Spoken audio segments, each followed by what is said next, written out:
podcast is back. This week we got UFC Vegas 43 and Ted Lyman in the women's bantamweight division, where we see Ketlen Vieira taking on Miesha Tate. Miesha Tate's a household name, man, but in the co-main event, we've got Michael Chiesa taking on Sean Brady and what should be my main event here on this fight night. We're going to switch things up a little bit, looking at the YouTube statistics. Our average watch time is only about 8 to 12 minutes, so we're going to get the big important fights out of the way first going forward. Last week's card, absolute nuts card, man. Flew underneath the radar, a ton of finishes. Going into the night, only 2 of those 11 fights were even, favored to have a finish, and we came out with only 2 of the fights even going, the full distance. A lot of people, including myself, did not have a very good night, but I'm glad to have you because talked us off a whole lot of those bets, and even if it's just very minuscule profit, we profited. We will take it. That's every right. single time.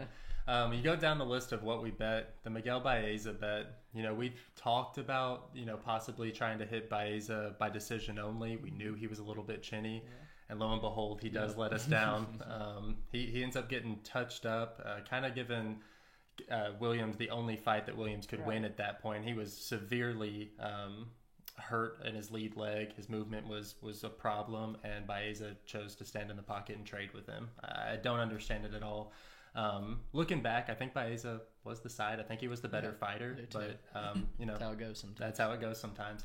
We made an awesome bet on Da Un Jung over Kennedy. Yes, we did. I mean, at minus 115, I'm glad we hit it for 2. And we waited.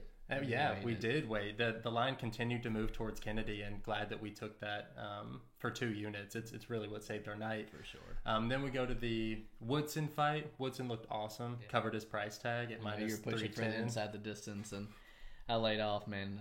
That body work was stupid. It was crazy, man. And then the Casey win.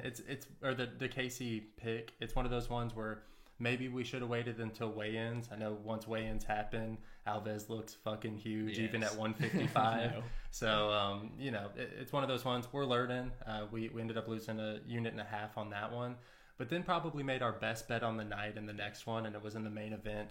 Where we were able to snag the over 2.5 rounds at minus 175. Only put a unit and a half on it, but there was a little problem in the DraftKings lines. Oh, yeah. We kind of exploited the books lines, but fuck them bookies. Absolutely. We'll take advantage of it. It was there all week, and fair play to us. I know it's plenty of opportunities for that fight to have finished. It was a killer fight, sure. But I think that was our best play of the night. Mm-hmm. Nothing I don't think we've quite released yet. I think we're looking at around the Pat Sabatini, Cody Durden and stuff, but we'll get into it here in just a second. In the main event, we go to the women's bantamweight division, where we see Miesha Cupcake Tate taking on Ketlen Vieira. I'm not sure that I have an amazing read on this fight, but we are going to make this the casual cap challenge right here. We think it'll be one that's kind of a coin flip fight. It's the main event, and we love those type of fights to put the cap on. My breakdown from this is more or less taking the standpoint that Tate's kind of over the hill, and this new era of women's kind of surpassing her. A lot of the confidence on the Tate side comes from the Marion Renault win, and a lot of her Instagram pictures. If you look on Instagram, she does look absolutely great. I for sure think that she's juicing. She's with TJ Dillashaw's EPO coach now, and you can tell. Like, you don't take 4 years off, have a kid, and then come back with the best body in your life. Outside of that, the Marion Renault win. That's a 40-year-old on a 4-fight losing streak, and I truly think that Ketlen Vieira is kind of just that bigger, stronger woman that is going to be able to stop the takedowns that Miesha Tate brings. Ketlen Vieira sports a 92% takedown defense, while Miesha Tate only has a 32% takedown efficiency. Even in Miesha Tate's heyday 4 years ago, I think that she was a fighter that kind of capitalized on the mistakes of her opponents rather than going in there strong-arming these girls and implementing her game plan. I was never really impressed with her, and her coming back against somebody like Ketlen Vieira, who's gonna probably be able to keep the fight standing. I think that Vieira has the better striking and will probably get the best of Miesha over 3 of the 5 rounds. I gotcha. So I will gladly take Miesha Tate and make you wear this hat again on her next week. With Ketlen Vieira, though, you're right, man. This girl's absolutely just huge for the division, and she uses a whole lot of that strength and stuff rather than technique that I like to see. And she missed weight last time out against Kunitskaya, and missed weight again here, and she's up there with Dumont and Ladd at 145 here because she is a massive 135er, but she's kind of slow and plodding to me. A whole lot of her takedowns, like I said, are just out muscling some of these girls that she can. And when she's on top, she's got some pretty good ground and pound, to try to open up her submissions, but she does not have a very good gas tank when she is made to grapple, and I think that was proven in the Yana Kunitskaya fight. Should Yana have been the unanimous decision winner there? Maybe not. But it is definitely evident that Ketlen Vieira, the grinding type of wrestling type of style, really wears on her because she's got a bad weight cut ahead of her. You saw her TKO'd badly by Irina Aldana in round 1. And I just trust that Miesha coming in is going to give her that style of fight, much like Kunitskaya did, much like she did with the her last time out against Marion Renault on her layoff. And it's also, good, to get that 5-year layoff, off your chest and stuff. So I think a better Miesha Tate's going to come in around this time. What I like Miesha here, it's basically a pick'em, I believe. But I like Miesha Tate round 4 or 5 decision. You can get that on some of the books. And like Max Holloway last week, it took him from like a minus 600 down to a minus 150. Takes Miesha Tate to like a plus 155, plus 160. I think in the rounds 4 and 5, I think that wrestling, that grappling, going to tend to fade or tend to wear on Caitlin, and she's going to start to fade. Rear naked choke there, but I like Miesha Tate by decision here, but I do hate that this is the main event. Yeah. The co-main event, we're in the welterweight division where we see Michael Chiesa, who's 17-5, taking on the undefeated Sean Brady, who's 14-0. This is a good fucking fight, man. Best fight on the card. For sure. I texted you a couple weeks ago whenever, I started looking at this card and said, when did this fight even get put together? It completely slipped my mind. With Chiesa, wasn't but a couple months ago, he was on, a 4-fight win streak in the welterweight division, one of the longest, and Kamaru Usman was out there talking about him as a potential opponent if he could get through Vicente Luque, and the wheels fell off, man. It was going exactly how he wanted to, and it ends up going exactly how a lot of Chiesa fights do, in my opinion. He's in that relative quitter box, I guess you could say. When the wheels fall off for Chiesa, they fall off quick. And props to him here for taking, not necessarily a step down, but taking an undefeated prospect, somebody who not a lot of people know of. Sean Brady, outside of Hamzat, he's probably one of the biggest welterweight prospects everybody has their eye on right now. He trains up in Philly, where he's training with Andre Petroski, who is a very, very talented wrestler who I'm sure has given him constant wrestling looks like he's going to be needing here. Chiesa, the dude is just downright awful on the feet, if you want my honest opinion. I think Sean Brady has an unreal advantage here in the boxing with his left hook, with his calf kick. I expect him to cause Chiesa a whole lot of troubles on the feet, but I also can't count on a world where Chiesa wet blankets and wrestle fucks somebody, So currently, I don't have any action on this one, but the pick is Sean Brady. How about yourself? Yeah, so coming into this week, I thought that there was going to be a lot of opinions on this fight, and nobody would really know what the fuck's going to happen. But the more I look at it, the more I really do think that Brady's kind of got him outclassed in every aspect of MMA to this point. I think that he's the far superior boxer. I think that he's the more powerful wrestler, more likely to end up on top, I guess is what I mean by that. And I think that he's in a mindset where he's much more focused on improving his game, getting that title shot, than looking good on camera. Not getting his commentary notes ready. Right, right. You've already identified Michael Chiesa as being kind of that quitter, but if I'm being completely honest, he kind of seems like the fighter where over the course of his career, he has handpicked his opponents that match up well to his skill set. And this is probably the first time I've seen him take a step in his career that's risky. Yeah. Vicente Luque, that's a tough matchup for anybody, but that's his best option in the top 10. Like there's a ton of killers, and for him to take Sean Brady, who's ranked 12th now, something like that, it was surprising to see that for me. When Chiesa was at 155, his biggest thing was him being way bigger than everybody. Even at 170, the majority of people he's way bigger than. Sean Brady's gonna be way wider than him. Traps. Yeah, he's one of the like most triangular looking fighters I've ever seen, and I think that he's probably gonna have his way with Chiesa. Throw it on, like you touched on Chiesa not having the best striking. Yeah, man, and not to mention he can't really take a hit. He shows up. If he does find success, I think it'll be later in the fight, or not later in the fight. I'm sorry. If he does find success, it'll probably be right off the bat when they first engage. If he can win those wrestling exchanges, but even if he does, like you said, he's kind of never proven to produce significant ground and pound when he is on top.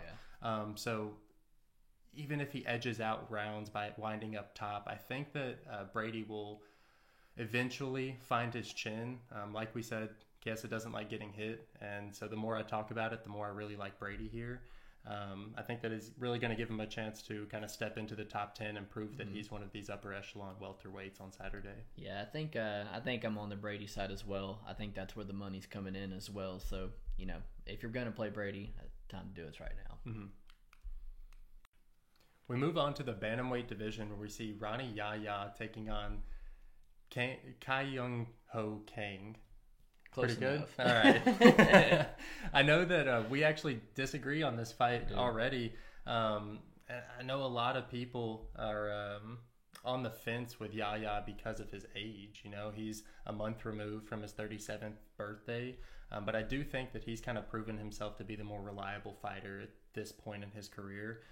You look up and down Yahya's record, and he doesn't have the most quality of wins, but he's at least winning decisively.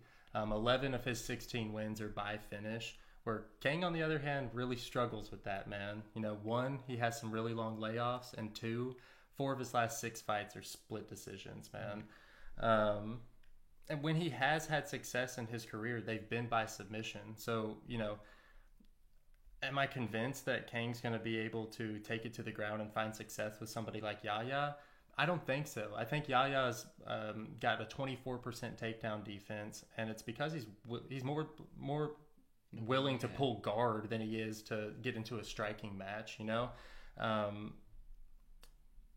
Neither one of these guys have given me a ton of reason to back them, but I am going to lean Yahya here. I think that Kang has the striking advantage, but like I said, I don't think that Yahya is going to settle by standing up on the feet with him for 3 rounds. Yeah, I definitely agree with you that Kang has the striking advantage with Yahya. The age, it's a little bit concerning, but more or less for me, I know Kang has had his layoffs, but Yahya's he's not really been a consistent fighter, and he's not been one that I think I've seen improvements from fight to fight. It's almost like a lack of any type of striking improvements throughout the career. It's just... And almost in the wrestling as well, it's not really. I haven't seen the wrestling, in the offensive wrestling improve. But in Intel, he always does find a way to get a lot of his fights down to the mat. Mm-hmm. You're right though. The dude is cans. When you look at his 12 UFC wins, they combine for an 18-44 record, and all of them except for Eddie Wineland are no longer in the UFC. And Eddie Wineland has literally been TKO'd badly in his last 2, and is on the way out himself. So, not that King Ho Kong is beating people that are, much better. But, Yahya has been in there at the UFC a long time, but he's never really beaten anybody significant.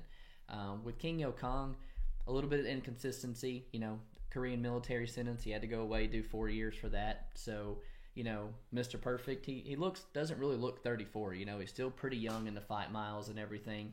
And since returning, he's won 4 of his last 5, only losing once to Ricardo Ramos, who's a pretty good fighter.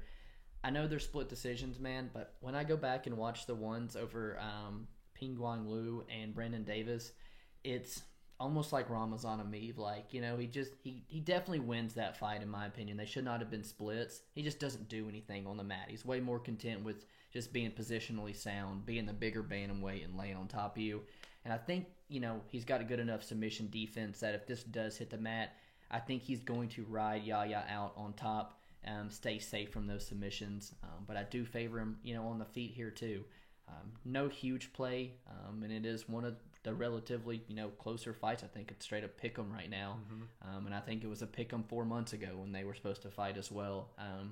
I don't think many people know what's going to happen when these two get locked in the cage on Saturday, as you don't really know with Yahya's fights. He's pretty crazy. I'm going to go with King Ho Kong by decision, but yeah, it's not one that I'm just riding to the bank to bet. Moving down to the women's flyweight division, we see Joanne Wood, who's 15-6, taking on Talia Santos, who is 18-1. Joanne Wood and Syndicate's longtime head coach, John Wood, finally tied the knot there, so changing her name. She's coming off a very, very close fight with Lauren Murphy, one that she has a very good argument that she could have won. But that was her second time out where she was one fight away from the belt and came up short. The other one to note is the Jennifer Maia fight where she was already matched up with Valentina, who had to pull out for an injury, and she decides to take another fight, I guess, as a tune-up fight, and it just doesn't go her way, and looked downright awful on that one. And that one's kind of, for me, put a big shadow on JoJo, because I don't really know which one is going to show up in the octagon. She's got unreal volume, in 4 of her last 5 fights, she's put up over 100 strikes. So while if it goes to decision, she's definitely going to make a case for herself. But she's shown some very bad takedown defense holes in the past, and I think that's what's going to cost her here with Talia Santos. For me, Talia Santos is the Manon Fiorot, coming through the division. They are very, very hard to get a line on, a good line to play on. But I think these two girls are the two, young new wave that are coming up to replace these older names. Santos is the pick. Santos, a lot of riding time, a lot of wrestling by decision. How do you see this one? Yeah, I wish the odds makers hadn't nailed it like they did. I'd love to play Santos here, but I'm not sure I love the minus 300 price tag. Maybe there's some opportunities to parlay her. But at the end of the day, we're trying to predict a women's flyweight fight. And going to decision. Rarely do I have the confidence to lay 3-1 on anybody not named Shevchenko. Right. I think out of the two, Calderwood probably has the striking advantage, or at least the cleaner striking. The Muay Thai background and stuff. Santos has the power advantage, though, and depending on which judges are scoring the cards, even in the striking realm, Santos might have the advantage in their eyes. Yeah. Santos, she moves forward, looks to clinch you up, and then use those body lock takedowns, the outside trips, to get the fight to the mat, where she does have the most success. When this fight does hit the mat, I really got to edge this to the Brazilian and Santos. I know JoJo's ground game has been good throughout her career, but Santos has been one of these girls where she's slowly climbing that totem pole to becoming the best grappler in the division. It's kind of sad when we break down the JoJo fight. You touched on her really not getting that opportunity. It sucks that she'll probably never get that title shot opportunity because of these prospects that are coming up into the rankings.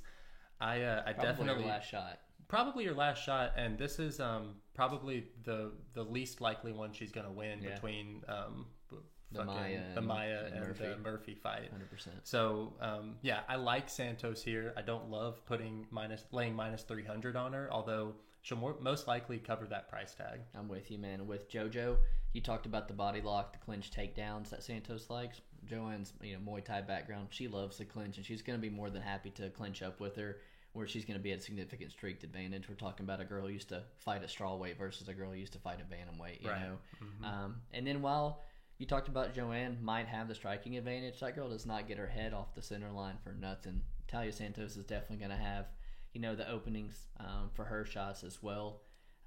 Santos did lose to Mara Borella just a couple years ago. She did, and it's a debut, so you almost want to give her a pass, but it is definitely a little asterisk that's there for her. But yeah, Santos is definitely, like I said, one of those prospects coming up in the division that, even though it's hard to get a line on her, I think she's the right side here. To be fair, I do think that this is probably Santos's toughest test to date. Between Molly McCann, Jillian Robertson, and Roxy. I would say Joanne Wood has the upper hand on all of them. I just don't think that it's a significant jump. Right, and Joanne Calderwood, like I said, this fight's probably going to go to decision. Joanne Calderwood by decision is plus 350. No, it's plus 460. Plus 460 on FanDuel, and that is a little bit absurd because this fight has a very good significant chance of hitting the decisions, and if JoJo's going to put up over 100 significant strikes like she has in a lot of her previous fights, she could make a case for herself, man. Mm-hmm. Very interesting matchup in the bantamweight division next, where we see Adrian Yanez taking on Davy Grant. I texted P earlier in the week thinking that the Grant line was pretty wide, and it's only moved up since I texted him that, man. I feel like Adrian Yanez is a fan favorite. You're always going to have to lay a little bit of extra juice on him if you want to play him. He's got great boxing combinations and a willingness to stay inside that pocket to get his shots off. But I don't think it's crazy to say that he's got lackluster boxing defense, you know? Dude gets beat up quite a bit, and he eats a lot of heavy shots to set up his offense. And against somebody like Davy Grant, sure, Davy Grant's been rocked a couple of times, but over a 16-fight career, he's never been knocked out. I see the openings that they're talking about on the feet with Grant having these wide hooks whenever he enters, and the opportunity for Yanez to catch him. But I'm kind of on the side that Grant's chin holds up. And then as far as the rest of the MMA game, I think Grant has the upper hand. I know he's kind of fallen in love with striking recently, but the incorporating takedowns against Yanez has to be the game plan coming into this fight. I think. Grant, in his last 4 fights, has 9 takedowns, so it's not going to be like foreign for him to go to this grappling well. And I think people might be drawing from Yanez's 100% takedown defense, but look at who is against, man. Victor Rodriguez accounts for 3 of the 5 takedowns he's stuffed, and it's like, I don't know. I really do think that Grant's going to test Yanez's takedown defense for the first time truly in the UFC. Which is enough for me to take a little stab on Gravy Davy at plus 255. You know, I don't know if I want to take a stab on it just because I don't know if I can trust Davy to go out there and wrestle.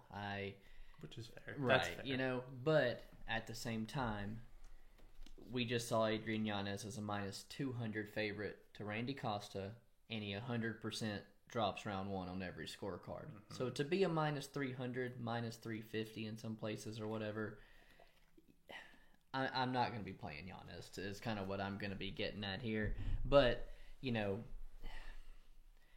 the guy has taken home 350K bonuses, you know, in the start of the UFC. And I don't necessarily want to just make allegations, but you cannot let it get to his head, you know, and stuff like that. The knockouts that he's getting, they will, and he's just climbing the ladder, and now he's got somebody with a shit ton of heart and a shit ton of durability that, in my opinion, is not going to quit, kind of like Randy Costa did out there, you know. But at the same time, Yanez is very, very good fighter, in my opinion, and Aljamain Sterling bringing you in to, you know, replicate Peter Yan for his camp should really give him a boost of confidence to, you know, to show you how good he is. As if he needed that head aired right, up anymore.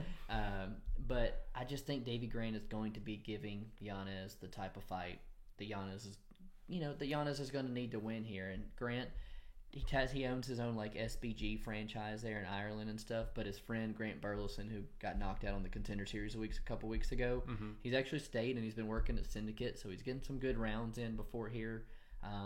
And he's a guy that you and I wouldn't necessarily say have backed, but, you know, we saw the knockout coming against Martin Day, but we told everybody not to parlay Jonathan Martinez when he was fighting Davy Grant. You know, we see that dog in him, and I think Adrian Yanez has that dog in him too. I don't think he's going to be going nowhere if Davy Grant starts touching him up.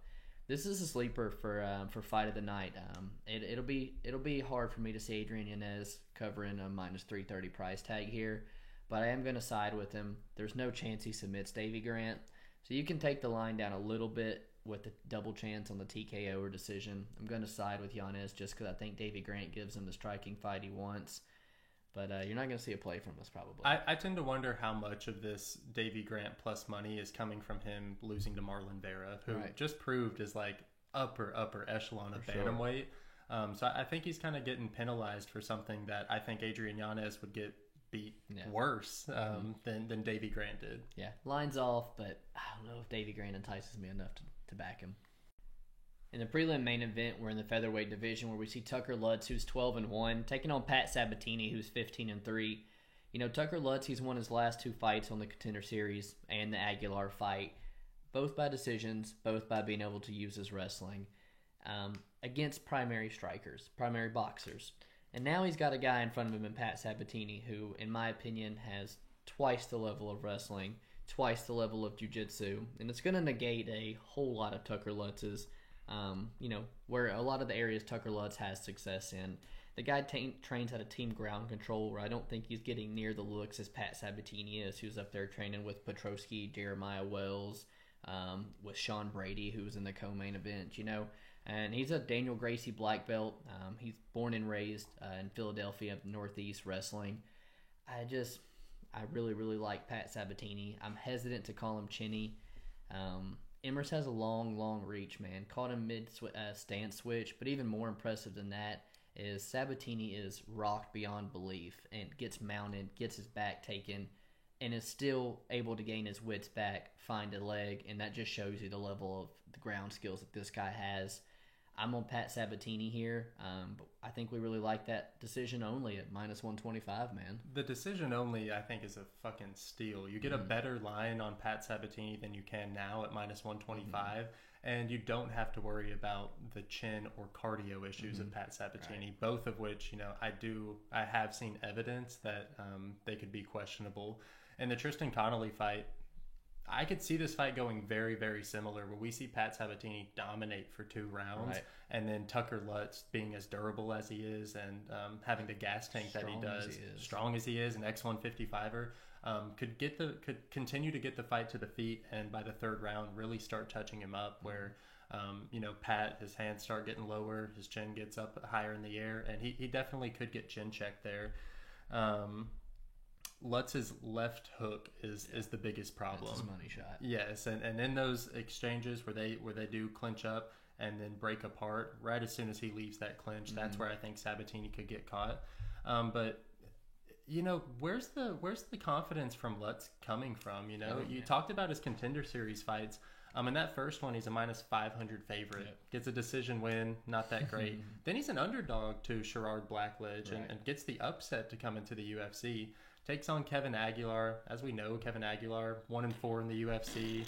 Shitty competition, man.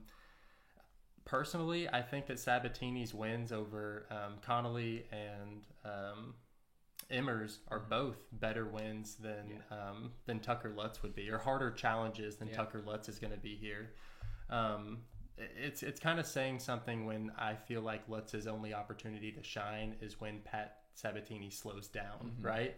Yeah. So I love the Sabatini by decision only, and even the Sabatini money line probably is the better value spot in this fight. And the later in the week that you wait, it is trending close to a pick 'em. He was -145 and -150 2 days ago. Now he's sitting at the -130 in places. So if you're on the Pat Sabatini side, I think you wait and you probably get a best number later in the week. We move on to the lightweight division where we see Natan Levy taking on Rafa Garcia. And, man, if you look online, there's a lot of confidence on the underdog in Levy this weekend. Right. I'm not so sure that +105 price tag that you can get him at right now is even worth the shot, if I'm being honest. I think that Garcia, had he knocked out Chris Grutzmacher like he almost did in round 1, he probably comes into this fight as a -220 against this debutant in Levy. Levy looked great in that Contender Series fight. I'm just not convinced that Shaheen is a legit talent, For example, he just lost his last regional scene fight to a 5-2 fighter. So what does Levy beating him up really tell you, What does Levy laying on top of him really tell you? Right. I think the longer this fight goes, the more it kind of favors Levy. As we saw in Garcia's last fight, he tends to slow down after the first round. And I don't think that his cardio will hold up over 3 rounds. So the best way that I see to play this fight is doesn't go the distance, which you can get at plus money. Yep. I think that both guys have finishing upside, whether it be Levy making him work for those 3 rounds or Garcia finding that early knockout with his powerful striking.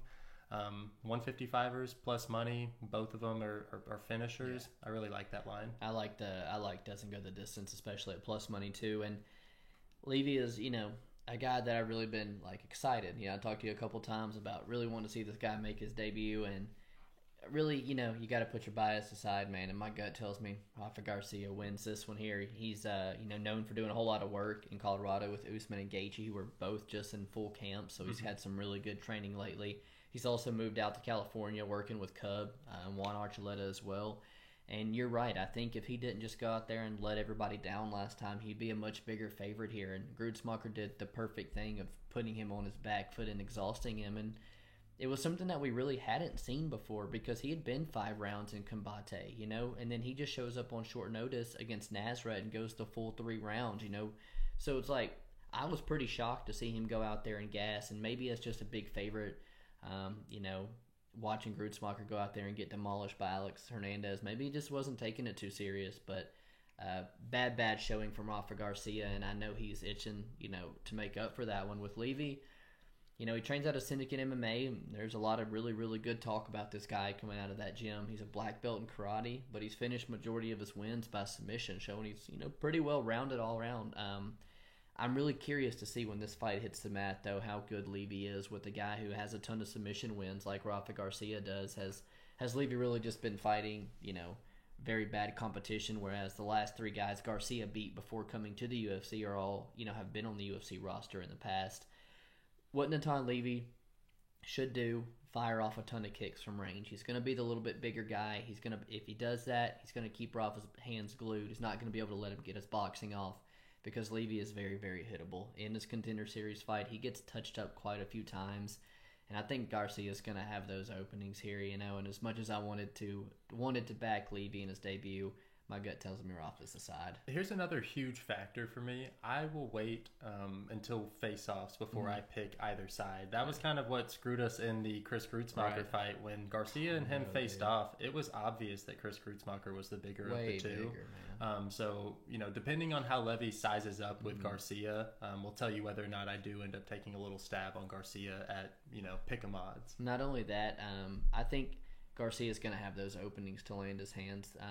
Natan Levy is the karate black belt, and he's kind of just, he doesn't have good striking defense. He tries to implement the karate style, the Wonder Boy style, and man, he exits with his chin up and his hands down. He's got an extremely wide stance where Rafa's calf kick is just going to tear into this guy. I do want to see face-offs, but the more I break it down, Rafa entices me too. In the strawweight division, we see Loma Lookboonmee, who's 6-2, taking on Lupita Godinez, who's also 6-2. I don't really know who is in Lupi's ear continuing to tell her to just take these short notice fights, but it makes her 3rd fight in, I believe, 42 days, beating another record that she already used to have. With Loma, she's a Tiger Muay Thai product there in Thailand.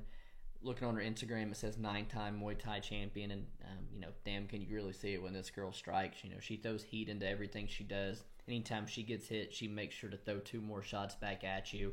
Volume's really good, more than double that of Lupi's, and if this fight is on the feet, then it's more than 100% going to favor Loma here.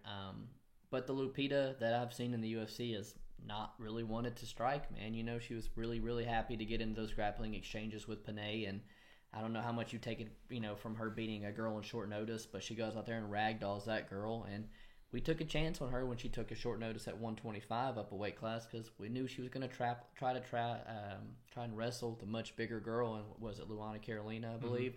And it's just not going to work out. So my Loma, I guess, the more I look in it, could be the pick. I see her give up cage control and some takedowns to Jinyu Fry, to Sam Hughes.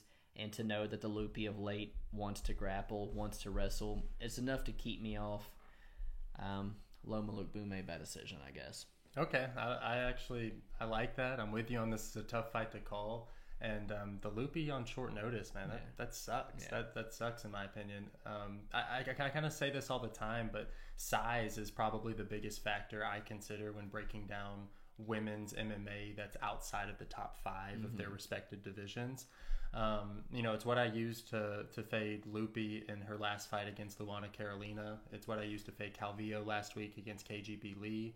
And it's what I'm probably going to use to lay off playing Loma this week. Loma is one of my favorite fighters. She's an aggressive Muay Thai striker and is consistently adapting her game, which we saw evidence of in her last fight, where she landed 8 takedowns of her own, instead of being the one consistently fighting off takedowns. Really good trips, almost like Peter Yan stuff. Her biggest downfall in Loma's game is that she's a true atom weight, and now she's up against a very physically dominant wrestler, and it seems like the size could probably cause her an issue, like it did in that Hill fight. Loopy, decent at best, but her overall skill set doesn't really do it for me. In her past fight, I take the most issue with that Panay fight. You know, you touched on it. 38 years old, 3 years removed from her last fight, and Panay's making it competitive against somebody like Loopy, who I think stylistically had that covered in every way possible. She was like the minus 200, I think. Yeah. So, you know, here we have another quick turnaround, and it's against one of the more technically gifted athletes in the division in Loma. And I just think that Loopy's team is trying to jump on this fight because they think that they have a clear size advantage. But if it doesn't surprise me in face-offs, if Loma does surprise me in face-offs and doesn't look a full weight class beneath Loopy, I'll probably end up taking that stab on Loma, and waiting isn't going to be an issue because it seems like Loma's line just continues to go up. Yeah, I agree. She's definitely one of the more enticing dogs on Saturday, but it's just the styles make fights, and I know that style of Loopy is what could potentially cause Loma some issues. But yeah, I think I agree that the dog's probably the side there. We move on to the lightweight division where we see Terrence McKinney taking on Firas Ziem. And fuck, if we haven't had the worst luck trying to cap Ziem, man. He's bested us 2 times now, and both of them were just the shittiest of decisions. You know, whenever we were taping the Don Madge fight, I thought that was a perfect way to judge how successful Malarkey would be against Firas. And it was. Malarkey takes him down 5 times, controls him for 7 minutes on the ground, and we don't get that decision. Then, you know, we use that information to fade Firas in the Luigi fight, and it's like it took Luigi 2 rounds of getting his ass whooped to realize that he needs to shoot a takedown, you know? Definition of a 10-8 round. Definitely a definition of a 10-8 round in that 3rd round. It should have been a draw. Maybe not a robbery, but it should have been a draw. I hear that Firas' striking is on a different level than a lot of the fighters in the division, but I can't trust that this fight is going to stay on the feet. Yeah. McKinney's another tough fighter to cap, but for an entirely different reason. He finishes his fight so quickly that we rarely get to see him utilize his whole game. Similar to like Randy Costa, he's easy one to get hyped up for, but in the few times that we have seen him go outside that 1st round, have to utilize his wrestling, he's shown some issues, man. We saw him, even though it wasn't extreme, kind of start to slow down in that Woodson fight before he got caught. And I don't know how to play this fight, to be honest with you. When I look at the odds, the guy who's more likely to finish is McKinney. And Firas is definitely more likely to win a decision win, but you've got fight doesn't go to decision at like minus 300, and it's really hard to like bank on that when one side of that fight is contributing way more than the other.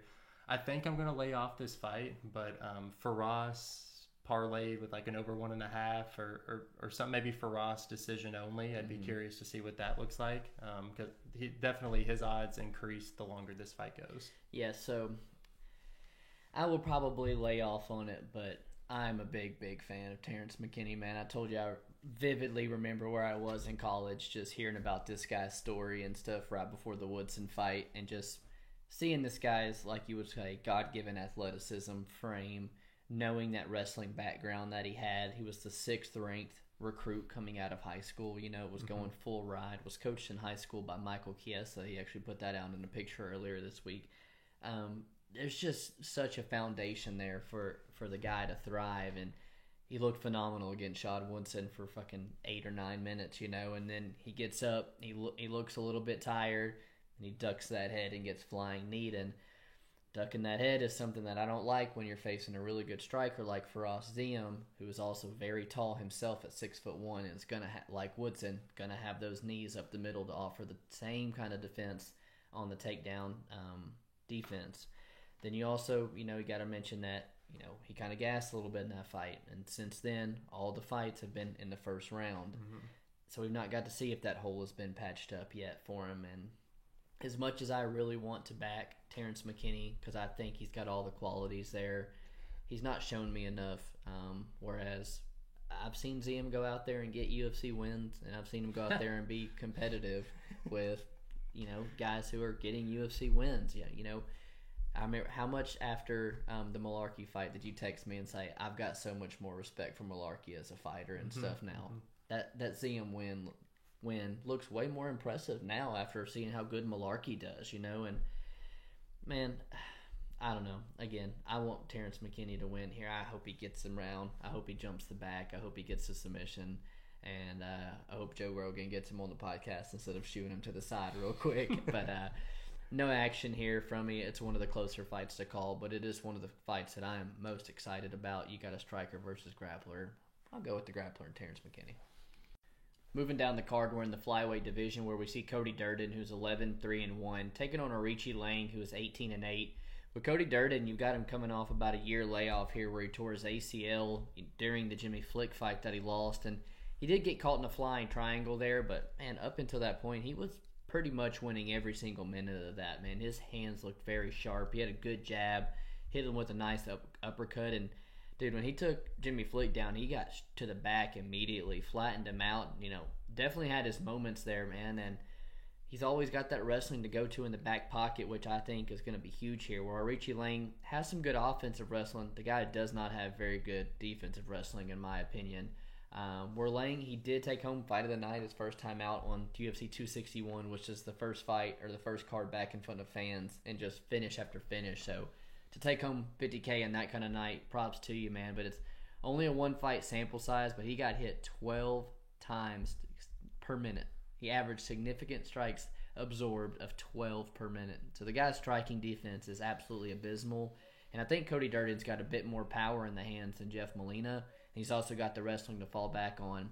Where Lang, I will give it to him, man. He showed extremely toughness and he showed extremely good cardio where he was walking Molina down to the very last second and rocked him as well. So I'm going to side with Durden here, actually. I'm pretty confident on Durden, but I also think I want to take a stab on doesn't go the distance because I think both these guys have a finishing upside and have the finishing history, Yeah, it's very odd coming in here to think that I think Durden is one of the more confident favorites on this card.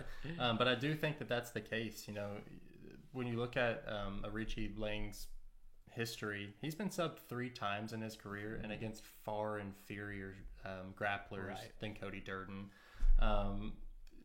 You touched on Lang kind of having a good striking game, and if this stayed on the feet, I actually do kind of lean him. I just don't think that that's going to be an issue for Cody Durden. Cody Durden, usually a bantamweight. So is Lang, but I think Durden will probably be the bigger guy in this. I think he'll be able to get it to the ground.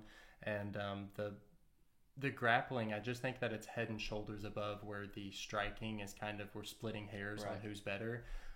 Durden, easier matchup than both Jimmy Flick and Chris Gutierrez, who, if you can steal a 10-8 round early on somebody like Chris Gutierrez, who's shown that he's an upper echelon of the division, I think that you could do it against Lang here, man, and make it look relatively easy. I wouldn't be surprised at all with a first round finish from Durden here, but taking the fight doesn't go to decision at plus money, them being flyweights. Plenty of reasons why that would be the side to go to as opposed to just picking one fighter and taking their inside the distance line. Yeah, I don't know really how much I could add here. I like Cody Durden. I like doesn't go the distance and probably expect something to be released similar to that, right? Our next fight takes place in the featherweight division where we see Sean Soriano taking on Shaylin Nurdenbeke. And for me, it's impossible to take Sean Soriano at these odds. Yeah. Coming in as a minus 275 when you've proven time and time again that UFC caliber competition is kind of your Achilles heel. Sean, I know, is dropping down to 145 as true weight class, but I still don't think he's going to cover these price tags. You look at his opponent, Shaylin has a wrestling heavy attack, big overhand right, but doesn't move his head very well. And Sean is kind of notorious for winning rounds and then out of nowhere getting submitted. Even in his wins, at some point in the fight, Sean's going to get out grappled. Right. And it's like, it's really tough to bank on him here. I think that Sean will have the much cleaner striking, and unless this Shaylin has made marginal improvements to his takedown entries, I think Sean's going to find that kill shot on the feet. Personally, I think the only way that you can play this is the Soriano TKO. It's sitting at like plus 220-ish range. But I know some people are liking that submission prop that Sean's shown some problems with. 100%, man. Shylin has won 2 of his last 3 wins by submission, and he shot 14 takedowns in that Culibao fight. And to see Sean Soriano submitted in 5 of his 7 losses, I was screaming for everybody to bet that Jago sub at plus 1,000. It closed fight night at like plus 600. And you're going to give me plus 1,200 here to fade Soriano's grappling defense. Give me some of that. I am gambling all day on it. With Shylin, man, he's going to bring the style of fight that Sean Soriano doesn't want, at least for the first round. You know, he's going to try to put you up against the cage where he's a whole lot stronger. He's got a real big center of gravity. He just kind of wings big overhands to close the distance. And when he gets you down, you know, he looks to ground and pound you into a submission. And that tendency has been Sean's weakness. But, man, on the feet, Sean is just as talented to be able to take advantages of those holes, just like Culibao did, man. After round 1, you know, when Shylin gets up gassed off the mat, Culibao is slamming in those calf kicks. He's finding the home for that right hand. And you're talking about Soriano, who's a striking coach with Henry Hooft at Sanford MMA, who's got very good boxing, very fast hands. He's going to have his openings as well. If he takes the center of the cage and makes this offensive wrestler defensively wrestle and go back, I think that's going to exhaust this guy with a massive frame. And Sean really does have potential to find this, to find the finish late. I am not interested in betting Sean at the number like you talked about. I think he has to go through a tough first round. I think he's going to have to defend some takedowns, and I think you get a better number on Sean live. I know you can't track that, but I do like his TKO prop. But I think it's at minus 135. I've laid a pretty good couple units there on this fight, not going the distance, just because I clearly see both guys have success where the other have holes. But yeah, my pick is going to be Soriano by TKO. I can't pass up a plus 1,200 to fade Soriano's grappling defense yet again, you know? I hear ya. And last up for us, first fight of the night, though, we got Luana Pinheiro, who is 9-1, taking on the 5-3, Sam Hughes.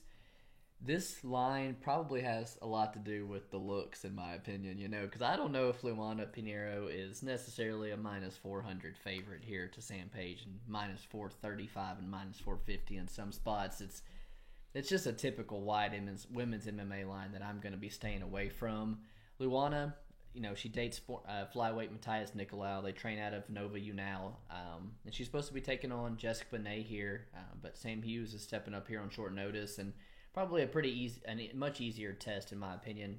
But also kind of the same style as Sam Hughes is going to be trying to get that grittiness, that cage control and stuff. But, man, I just don't know if that's the kind of style you want to have with Luana, because she was straight up tossing Randa Marcos around the cage, and she looks very, very dangerous in the clinch. She was fighting backwards really good, slinging hooks.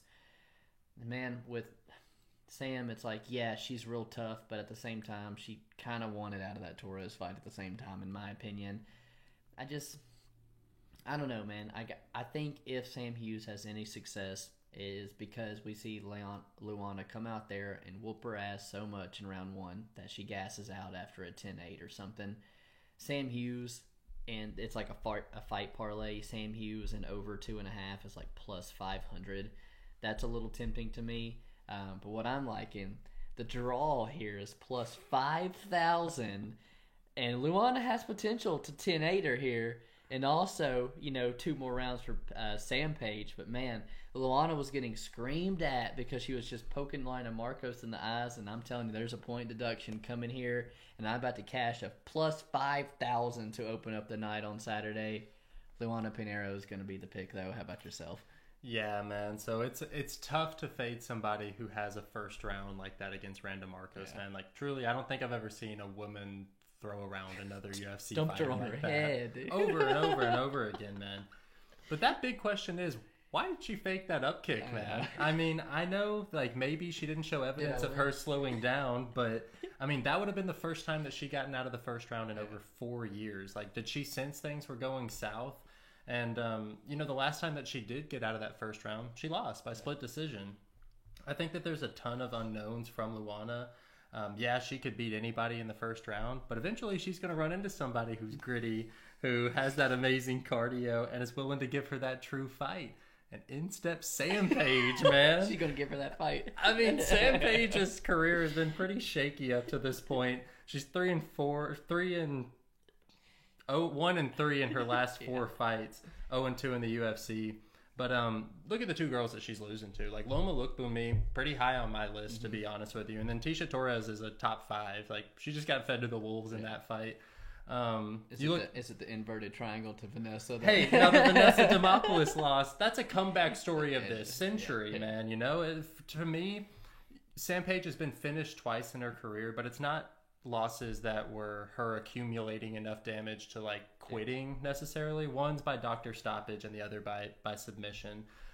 She's been to decision twice with Lupi Godinez, who I think, you know, as far as physicality and finishing threat, similar to Pinheiro here. I personally like Hughes round 3 plus 2,500, Hughes inside the distance up to plus 900, and Hughes money line. I'm not going to be playing any of those heavy. And shoot, when we came into this, we saw a line Hughes by decision only is plus 250. Yeah. I think that's a fucking safe way to play Hughes here. If you can get plus 250 against Luana, who hasn't seen the judges, and finished everybody, hasn't seen the judges in years, and the last time that she did, she lost. I think Sam Hughes is a decent underdog pick at plus 250 by decision only. I'll take back all the round 3 stuff. I do think round 3 at plus 2,500 is the most likely time that she finishes the fight. But shoot, give me that decision only plus 250. I think that those are great odds. Might not have any action on the pod, but I'm hoping one of us stab on these DGens and start the night off right. Wraps up the breakdown for all the fights. Going through them real quick to recap. The casual cap's going to be on the main event there. Miesha Tate versus Ketlen Vieira. Again, super closely lined fight in the main event. Can't wait for that one. But, man, if there's a fight throughout the whole card people need to pay attention for, which one's that going to be? It's got to be that co-main, you know, between Michael Chiesa and Sean Brady. Arguably could be the main event here, and will probably be just a fucking awesome fight. Yeah, definitely should be the main event. For me, it's going to be the one opening up the main card. Adrian Yanez, Davey Grant. Both of them are in absolute killer fights all the time. You know, fireworks, and they're they're counting Davey out here. You know, and I think this is going to be an absolute killer fight where Yanez is going to have some fire coming back his way. If there's a fighter for you to watch, who's that going to be? So it's going to be the guy coming off the ACL tear, Cody Durden. He's sitting at favorite odds here, and I actually like him in this spot. It's odd, but I do think that he has some things to prove here to kind of solidify himself as a UFC fighter. Gotcha. For me, it's going to be Miesha Tate. She's in her second main event spot here. I know a lot of people are like, yeah, she beat a 40-something-year-old. I know Caitlin is a big step up from what Marion Renault is, and I'm curious to see if the game has passed her up. So big eyes on Miesha Tate here on Saturday. What about an underdog for you? Underdog for me is going to have to be Loma. Not necessarily that I'm going to be pulling the trigger myself, but damn, I think Loma technically is one of the most skilled strikers in the division. And if she can keep this on the feet, it could be a long night for Lupi. Absolutely, man. For me, I'm on there's a couple fights that are just pick'ems and stuff going back and forth, but right now you can snag Terrence McKinney as a dog, and I got a soft spot for the guy. I want a whole lot of success for him, and I think he's got the foundation to where if this guy can get the work ethic in as well and a good team around him, he could make a splash. What about the prop for you that you like? Prop for me is going to be the Sabatini by decision only. You ain't got to worry. One of the best bets, man. You get him at better odds, and I really do think that that's his most likely path to victory. You don't have to worry about him getting chin checked like he did in his last fight. Sabatini by decision only is a killer one. I feel very, very, very strongly about my plus 5,000 draw to start the night off, man. If I'm not even banking on Luana with the 10-8 and Sam Page coming back or anything, Luana's going to poke somebody in the eye. There's going to be a point deduction, something. They're going to kick the night off with a funky-ass fight, cashing a plus 5,000, and I can't wait. Best bet for you on the card? Best bet for me is going to have to be Sean Brady. I felt kind of weird about taking Sean Brady at favorite odds against his hardest competition to date. But, man, the more I look at it, the more I think Sean Brady's kind of got him everywhere. I'm the same way. And if we put him on the best bet, man, maybe we should find some way to play him here. And same for this goes for Santos, man. I know she is one of the biggest favorites on the card, but her style of fights where Joanne struggles with, man, in the takedown defense, and she's also going to be the much bigger girl, the much younger girl, not freshly married at 35 on her last chance to get in at a shot for the title. Big on Talia Santos to take home the win on Saturday. Appreciate you guys tuning in, doing things a little bit differently, starting with the main fights coming down, and we're off next week before I jump into some big pay-per-views. Appreciate you guys tuning in. Peace.